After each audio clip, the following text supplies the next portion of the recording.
1960 was the year of the student-led lunch counter sit-ins. Lunch counters were the first fast food providers of that time. McDonald's and Burger King were just getting started. The lunch counters were similar to a diner, where the patron sits on a stool on one side of the counter and the server is on the other side of the counter where the kitchen or limited food pre-area is located.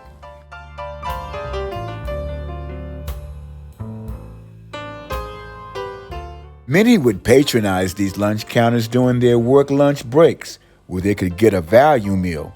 One can get a burger, fries, Coke, even a slice of pie, all for under $1.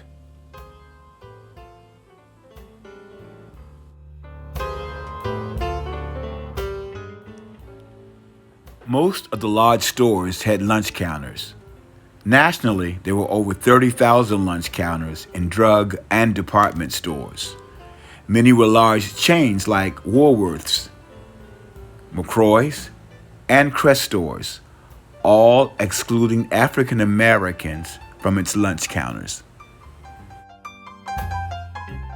African Americans were encouraged to shop at these stores, but not permitted to eat at these stores. The lunch counters were for white patrons only. Blacks were not even allowed to try on merchandise or make returns.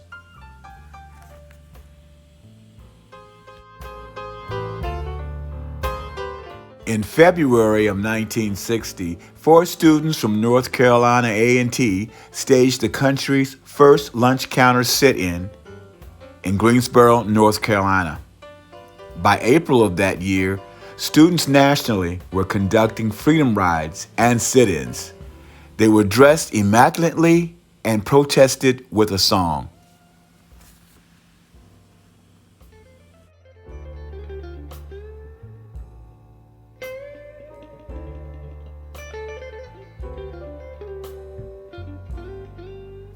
It was a new generation that wanted civil rights now. They didn't have the patience of their elder leaders. They felt Jim Crow had no place in their generation. On Howard University's campus, a young man named Lawrence Henry had formed a civil rights group called Nonviolent Action Group. They started by picketing the nation's Capitol building, but received very little attention. Henry decided to emulate the Greensboro sit-ins. His integrated group targeted Alexandria first, then moved on to Arlington, Virginia.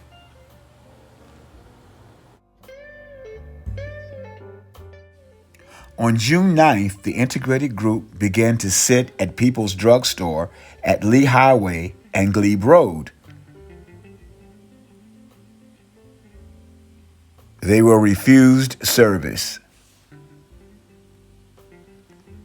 They moved down the highway to Cherrydale, where they were again refused service. Counters would close until the protesters left the premises.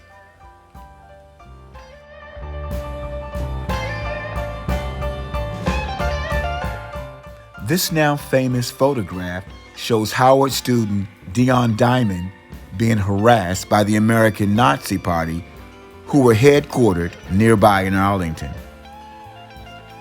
Dion Diamond, also a divinity student, was born in Petersburg, Virginia, where he began doing sit-ins at the age of 15.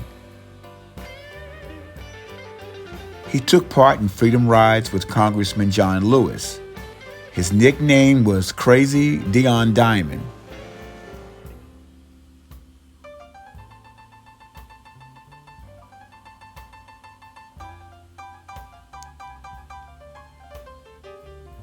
Today, he is a pastor in Washington, D.C.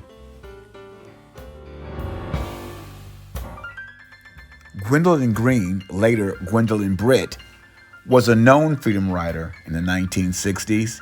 and spent 40 days in jail in Jackson, Mississippi, where she was also a voter registration volunteer, helping African Americans register to vote when they had been denied. She was also arrested with 4 others at Glen Echo Theme Park in Glen Echo, Maryland, while protesting to desegregate the park. The case was taken to the Supreme Court and was victorious. She became a Maryland state senator in 2003 and died in 2008.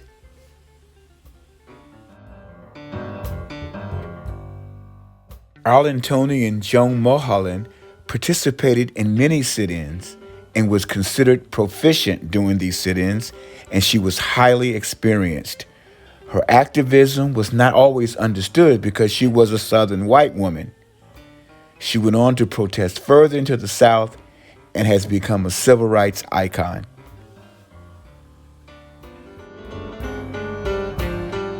Lawrence Henry and Dion Diamond were convicted in Arlington for the Howard Johnson sit-in. Their sentences amounted to 10 days suspended sentences and $25 fines. The judge recognized the incident as a civil rights test case. Lawrence Henry died in 1980 after years of pastoring a church in Philadelphia.